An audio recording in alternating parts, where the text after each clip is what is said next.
A continuación, Quiteños.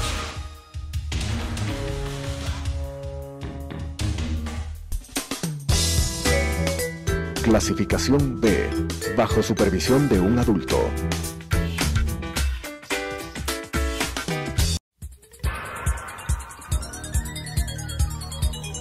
Las opiniones vertidas en este espacio por la producción y dirección del programa son de exclusiva responsabilidad de sus autores y de quienes intervienen en ellos.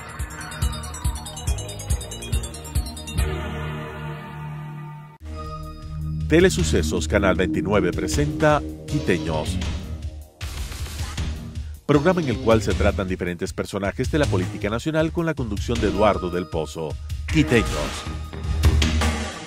Queridos amigos, muchas gracias por acompañarnos semana a semana en este programa Quiteños, donde siempre abordamos temas claves, temas importantes para nuestro Quito, para nuestra ciudad, para el futuro de nuestras familias, para el futuro de donde nos desarrollamos, de donde convivimos. Esta hermosísima ciudad que acaba de cumplir 484 años de fundación española, en donde nosotros tenemos que seguir aportando, seguir ayudando con ideas, también con acciones pequeñas como ciudadanos para ayudar a una convivencia pacífica en este espacio donde todos nosotros hacemos Quito. En esta ocasión vamos a conversar con Handel Guayasamín.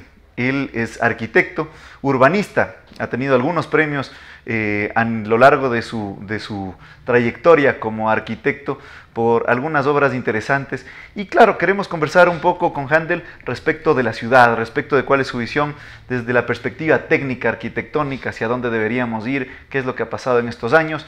Y efectivamente, con esta pequeña apertura, damos la bienvenida a Handel. Muchas gracias por acompañarnos. Qué gusto que estés aquí con nosotros. Bienvenido. Bueno, lo primero es agradecerte por esta gentil invitación y esperemos que este diálogo pueda ser de utilidad para la población de Quito, para los ciudadanas de Quito, que sin duda mantenemos algunas preocupaciones, no solamente sobre el estado actual de la ciudad, sino sobre todo sobre su futuro. Siempre, como tú mencionas, hay que pensar en la ciudad, en los problemas inmediatos, los problemas que se tienen en este instante, y después también proyectar y tener una visión a largo plazo de la ciudad. Y creo que por ahí vamos a arrancar con las preguntas que te tenemos de orden técnica. ¿Cómo ves el crecimiento que ha tenido Quito? Digamos, Quito era, se lo consideraba un chorizo de norte a sur, una cosa larga, ¿no? El desarrollo urbanístico concentrado, digamos, en lo que ahora se denomina el hipercentro, pero luego empezó a desarrollarse hacia los distintos valles, hacia Cumbayá, hacia el Valle de los Chillos, hacia Calderón, ¿no es cierto? Y ahora efectivamente ya no podemos hablar de que Quito es una cosa solamente, su distribución ya no es solamente ancha, ahora tiene algunos brazos en los valles. ¿Cómo ves, por qué se ha dado este tipo de desarrollo y hacia dónde deberíamos ir? A ver, es decir, toda ciudad, digamos, tiene un crecimiento, un desarrollo que se ajusta a su morfología del territorio. Me refiero a las condiciones topográficas del sitio. Y de hecho Quito tiene el privilegio de asentarse desde sus orígenes en lo que se puede llamar este valle central de Quito, bajo las faldas del Pichincha, del Atacazo, etc. Yo creo que habría que identificar tres momentos desde el punto de vista de la forma, específicamente del desarrollo de la ciudad. Un primer momento que es un desarrollo concéntrico que parte desde el centro histórico, desde lo que supone el área fundacional, y que va creciendo, llamemos de manera equidistante hacia todas las direcciones, porque así lo permitía la topografía. A pesar de que ya para la etapa de la colonia el valle estaba atravesado por una serie de quebradas que son parte del acuífero de este valle. Así es. Posteriormente, estas mismas condiciones, digamos, topográficas, hacen que Quito tenga un desarrollo longitudinal hacia el norte y hacia el sur de la ciudad. Y yo pienso que ya a partir de los años 70, en los cuales se produce, digamos, la incorporación del país a todo lo que supone la relación comercial de exportación de petróleo y se produce un crecimiento explosivo, intensivo de la ciudad, tenemos un crecimiento ya que rebasa este chorizo, como se lo ha llamado, claro, hacia una forma que ya podría ser de una especie de reptil que tiene sus dos patas fundamentales, una en el Valle de los Chillos y la otra en el Valle de Cumbayá y Tumbaco. Y hacia la cabecera norte de la ciudad hay inclusive también una especie de abertura de boca de lagarto que se abre, digamos, hacia el norte, la una hacia la mitad del mundo. Pero tienes sí, razón. Si tú miras ya desde Calderón y todo lo que es una imagen satelital, vas a ver que hay una forma de un lagarto largo, elongado, en donde esta boca se abre hacia la mitad del mundo y hacia Calderón, digamos. Entonces, esa es la situación actual. Ahora, hablar de Quito en el año 2018, a los 484 años de la fundación, que es el día de mañana, supone, digamos, hablar ya de un distrito metropolitano en el cual la visión debe ser integradora. Ya no podemos hablar de la ciudad de los valles o la ciudad del Valle Central, sino es todo este conjunto y por lo tanto las preocupaciones de cualquier tipo de determinación que se haga en este momento es sobre este conjunto. Esta realidad, digamos, así es, así tenemos que trabajar. Correcto. Y frente a eso, claro, el desarrollo se ha ido dando en estos sectores. La expansión continúa en el sector de Calderón, es una de las zonas con mayor expansión que tenemos hoy por hoy en la ciudad, de la mano con el sur de Quito, en la parroquia específica de Quitumbe. Son los dos sectores donde más crece, donde más se está consolidando la ciudad hoy por hoy. Pero claro, paralelamente a esa consolidación son los lugares donde menos servicios se tiene. Y claro, también si es que hacemos un análisis comparativo tal vez con otras ciudades importantes como Guayaquil, por ejemplo, vemos que existe mucho más suelo disponible que en Quito. Y por eso tal vez el precio de la construcción, el precio de metro cuadrado a la venta ya disponible es mucho más elevado en la ciudad de Quito. ¿Cómo manejamos este tema? ¿Cuál es tu criterio respecto de esto? A ver, lo primero es que la planificación actual no puede plantearse, digamos, el poner falsos límites por ordenanza o por decreto al crecimiento de una ciudad. En ninguna parte del mundo esto ha sido respetado. Todas las ciudades van rebasando. Exacto, el crecimiento inmobiliario, la innovación del privado le gana muchísimo a la planificación de la ciudad. Pero es perverso, digamos, el hecho de que las ciudades tengan una tendencia de un crecimiento expansivo y no de densificación, no de compactación. En el mismo territorio que actualmente tiene el Distrito Metropolitano de Quito, nosotros podríamos elevar la población a 3 veces más, es decir, estoy hablando de casi 8,5 millones, 9 millones de habitantes, sin tener que ocupar más territorio. Y eso es una visión que hay que tenerla desde la administración municipal, porque eso supone evitar unas erogaciones, unas inversiones enormes en infraestructura para habilitar los nuevos territorios y más bien dedicarnos a consolidar las áreas ya urbanizadas. Entonces, si esa debería ser la tendencia, yo creo que ahí lo que corresponde es casi castigar ese crecimiento que va fuera de esos bordes que están programados o establecidos. Fuera del hipercentro. Más allá de eso, es decir, yo hablaría, digamos, de los crecimientos que están en este momento ya llegando a Guamaní, que ya están, digamos, en el norte, llegando a Guayabamba, de los crecimientos que en los valles están llegando a Yaruquí, al Quinche, o que en el Valle de los Chillos también tenemos una serie de crecimientos en poblaciones que están siendo conurbadas realmente, es decir, ya incorporadas a la mancha urbana. ¿Por qué digo esto? Porque la pérdida del territorio agrícola es grave para el futuro de la propia ciudad de Quito, es decir, estamos quedándonos sin tierra para alimentarnos y eso es muy complicado. Yo pienso que hay que establecer equilibrios entre el desarrollo urbano y la capacidad que tenemos, digamos, los pobladores ya en la visión de país, los habitantes del Ecuador, en el sentido de crear la base de la sostenibilidad alimenticia de nuestra población, manteniendo el uso agrícola de los territorios aledaños a nuestras ciudades. Y esa es la gran estrategia de futuro, porque inclusive ahora se habla de un urbanismo en el cual se incorpora la agricultura como parte del desarrollo urbano. O sea, hay, digamos, una agricultura urbana en la cual en muchas ciudades y países del mundo, particularmente en Europa, nosotros tenemos que muchos de los predios que son parte de la ciudad tienen vocación y uso, digamos, agrícola. Correcto. Y claro, frente a esta necesidad de crear suelo disponible, tal vez para convertirnos en una ciudad mucho más competitiva en términos de precio final de construcción versus otras ciudades, hay que generar mucho más suelo. Con estos números que tú nos manifiestas de que podríamos alcanzar a los 8 o 9 millones de habitantes en la ciudad de Quito de aquí a futuro, ¿dónde creamos ese suelo disponible? A ver, yo pienso que el suelo ya existe porque sin duda, por un lado hay, digamos, estas ordenanzas que lo que te plantean es en la intensificación del uso del suelo, hay una venta del aire, digamos, entre comillas, que es venta de edificabilidad, ¿no? Entonces, ese es un factor que sin duda tiene que ser, digamos, potenciado, pero dentro también de una visión equilibrada de crecimiento en altura. Es decir, yo no creo que uno pueda, digamos, desconocer lo que supone derechos adquiridos de la población que ya tiene sus propiedades en esas zonas. ¿A qué me refiero?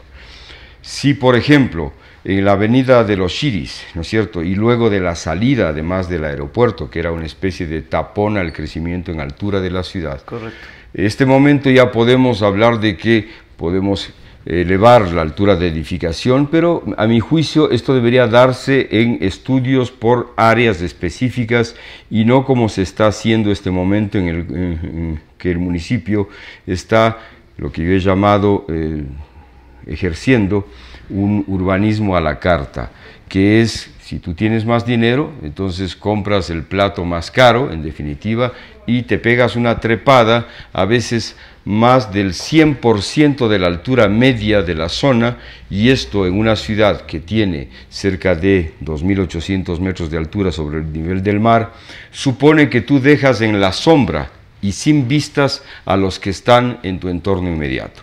Y eso es criminal, esa es la palabra, porque si tú te imaginas que compraste un piso en un edificio con una vista al Parque de la Carolina y de repente tienes por delante tuyo una mole de el doble de altura que te va a dejar toda la tarde al menos en la sombra, es gravísimo, porque no solamente que tu departamento se vuelve una congeladora, sino que has perdido la vista de ese entorno. Entonces yo creo que tenemos que ser muy cautos y además muy precisos en ese tipo de determinaciones, porque de hecho no podemos soltar al mercado, a esta mayor o menor capacidad económica, lo que supone, digamos, el crecimiento y la compactación edilicia en la ciudad. Creo que hay que hacer estudios, es muy sencillo, o sea, cuando tú haces un análisis macro de la ciudad, tienes que hacer unos cortes en donde tú puedes establecer cuáles son las zonas de mayor densificación, donde le puedes apostar a las alturas, y puedes inclusive desde las laderas del Pichincha hacer una especie de definición de cortes escalonados que permitan que las visuales del que está más arriba no sean tapadas por el que se te pone por delante. Entonces, todo eso es posible hacer en diseño urbano. Lamentablemente, yo pienso que hace muchos años Quito perdió el norte en el sentido de perder la idea de planificación, ya que lo que hacemos es tener una planificación que va por detrás de los conflictos, es decir, apagando incendios. Y cuando se plantean visiones de futuro, no son las acertadas, es decir, me parece que hay grandes equívocos que tienen que ser resueltos. Por ejemplo, alrededor del antiguo aeropuerto, del Bicentenario, ¿no es cierto?, el Parque Bicentenario, existe una ordenanza que realmente ha hecho imposible que se dé una expansión y un crecimiento inmobiliario en la zona. ¿Qué harías tú en particular en esta zona, por ejemplo? A ver, de hecho, cuando aparece, digamos, la eliminación del aeropuerto Mariscal Sucre, del antiguo, me refiero, que ocupaba más de 113, 114 hectáreas, yo creo que estos hechos son una gran oportunidad para la ciudad. Es decir, estoy hablando de que esta decisión de salir con el aeropuerto a la actual zona de Tababela ya es una decisión que se viene pensando desde los años 70, o sea que no es una novedad que ahora recién por eso digo, claro, correcto. Desde los años 70, antes de la alcaldía del alcalde Paz, de la cual yo fui parte en el año 88, ya se hablaba de la salida del aeropuerto. Y entonces, si es que esto ya era una previsión, es absurdo pensar cómo se inaugura un aeropuerto, por ejemplo, sin la vía de conexión con Quito. y eso nos creó unos conflictos brutales, ¿no es cierto? O sea, falta de planificación. Pero al mismo tiempo, esta salida del aeropuerto supone que toda esa zona debería ser objeto de un plan de intervención por el cual tú tengas una definición clara de, primero, cuáles van a ser las nuevas alturas de edificación alrededor de ese espacio, cuáles van a ser obviamente los equipamientos que la ciudad demanda en el crecimiento hacia la zona norte. Correcto. Y obviamente hacer de eso, digo, la oportunidad, porque nuestro gobierno, nuestro Estado local, nuestro gobierno local, son instituciones, yo las llamaría pobres en recursos. No es que tengamos todos los recursos como nos imaginamos. De alguna manera el equilibrio que todavía mantiene Quito es porque somos una ciudad pobre, porque caso contrario, con la salida de un aeropuerto ya tendríamos una inversión inmobiliaria de cientos de miles de millones, como ocurre en los Emiratos Árabes, etcétera, en donde la mutación, el cambio, la transformación de las ciudades ha sido brutal y no precisamente para bien. Nosotros tenemos un desarrollo mucho más equilibrado, pero hay que justamente por eso ser más cuidadosos. Entonces, esta zona uno no puede plantearse con una ordenanza, con un plumazo, convertir al gobierno local en el principal especulador del suelo urbano en esa zona, por ejemplo, porque tú lo que haces es otorgarle a una zona en la cual había máxima altura de edificación 4 pisos y te pasas a 40. Y entonces es obvio que el propietario de ese suelo ya no te venda el metro cuadrado como para hacer casa de 4 pisos, sino para hacer de 40, y obviamente los precios del suelo urbano se disparan, digamos, de manera incontrolable. Entonces, ahí el rol del Estado debe ser otro, porque lo que tiene que plantearse es, sí, yo te autorizo mayor altura, pero ¿cómo me beneficio? Correcto. Y ahí la venta de edificabilidad es clara. Correcto. Hemos hablado un poco de lo macro de la ciudad. Y claro, en temas de urbanismo hay que aterrizar también a lo micro. Tal vez al espacio público sería interesante abordar, bajo la óptica de que hay que crear espacio público óptimo para el peatón, más no para el automotor, que eso es lo que muchísimas veces pasa en la ciudad. A veces las políticas públicas las construyen pensando en la movilidad del auto en particular y no en la movilidad de la persona, y no en la construcción de un espacio público que se recupere para el ciudadano. ¿Cuál es tu criterio? ¿Cómo ves ahorita la ciudad y hacia dónde irías tú en este sentido? A ver, toda ciudad que se considere sostenible al futuro es una ciudad que tiene que apostarle a lo que se denomina transporte público masivo y eficiente. Esa es una línea de conducta de cualquier ciudad del mundo que le apunta a su sostenibilidad. Y en esa línea, obviamente, todo esfuerzo que se haga para resolver este sistema, porque no es solamente en el caso de Quito el metro, es el sistema que articula la línea del metro, que es la línea longitudinal que va a tener que seguir creciendo hacia la mitad del mundo, hacia Carapungo, hacia Guamaní, etcétera, y la conexión con los valles, pero también los ejes transversales.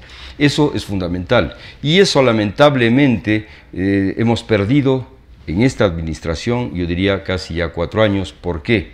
Porque se está haciendo el metro, pero paralelamente no se ha dado un paso en las soluciones de superficie que suponen articular todo este sistema. Tenemos una ciudad... Ya que abordamos el tema de movilidad, absolutamente caótica. Necesitas 300.000 o 400.000 usuarios día para que ese metro funcione de manera adecuada. Así es. Y frente a eso, lo que tú manifiestas de acciones paralelas conducentes a que la gente utilice el metro de Quito, es lo que no ha sucedido. No ha sucedido, y entonces yo pienso que ahí tenemos una asignatura pendiente, que es una de las graves tareas y enormes tareas que tendrá la siguiente administración, porque entre que asume el nuevo gobierno municipal los primeros meses del próximo año, a que se prevé que entre ya en funcionamiento la línea que está planteada para final de año, aunque yo creo que va a diferirse un poco más, ese es el tiempo último que tenemos para tomar medidas realmente, yo diría, medidas de cirugía mayor respecto del sistema de transporte público. ¿Por qué digo esto?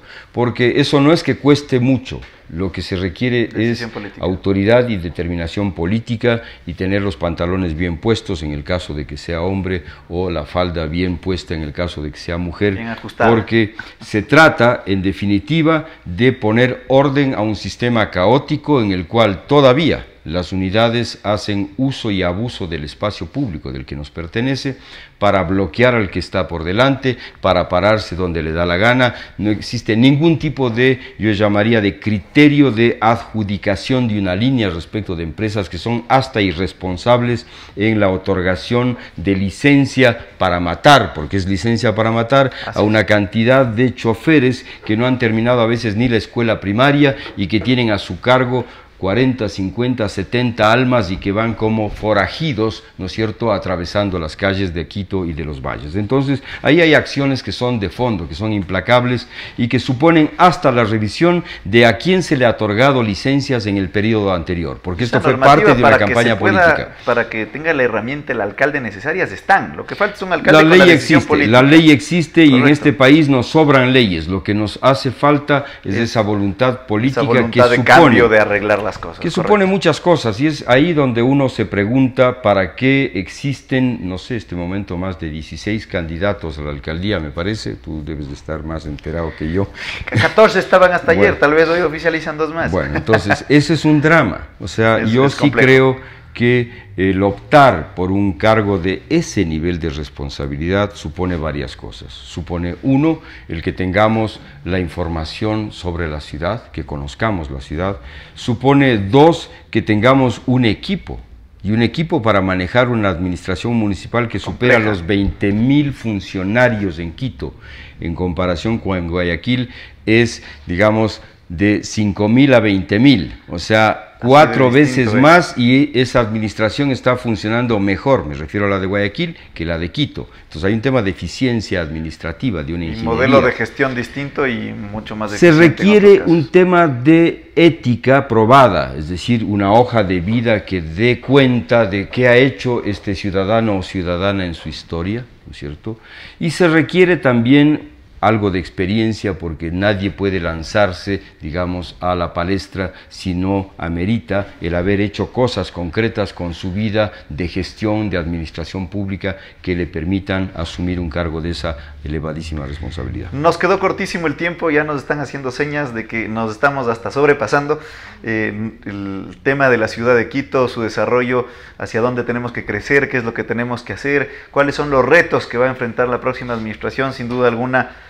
Son inmensos, son riquísimos, y valga la oportunidad para en otra ocasión seguir abordando estos temas tan importantes para que la ciudadanía también conozca en profundidad qué es lo que sucede con estos temas tan importantes para la ciudad. Handel, muchísimas gracias por acompañarnos, ha sido realmente un gusto, y tal vez unas últimas palabras para el oyente, una recomendación frente al próximo proceso electoral que se nos viene. Solamente decir que los ciudadanos, ciudadanas de esta ciudad debemos actuar con madurez para evitar equivocarnos otra vez, con responsabilidad, de ser copartícipe de estas determinaciones, porque no es cuestión de votar el voto e irse a la casa tranquilo. Así es. Yo pienso que además este momento que vivimos ahora de las festividades, entre comillas, de Quito, debería ser un momento de reflexión, un momento en el cual recuperemos los elementos sustantivos de la identidad de los quiteños y de las quiteñas, porque esta fiesta se inaugura como una especie de promoción de venta de alcohol y sigue siendo lo mismo.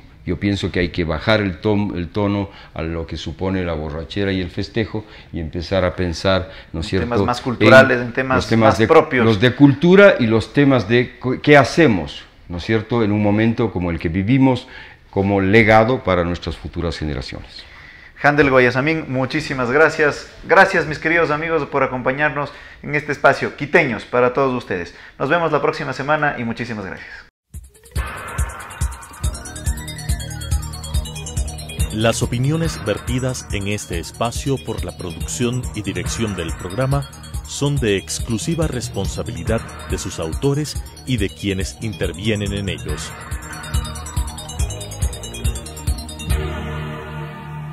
Quiteños. Programa en el cual se tratan diferentes personajes de la política nacional con la conducción de Eduardo del Pozo. Quiteños.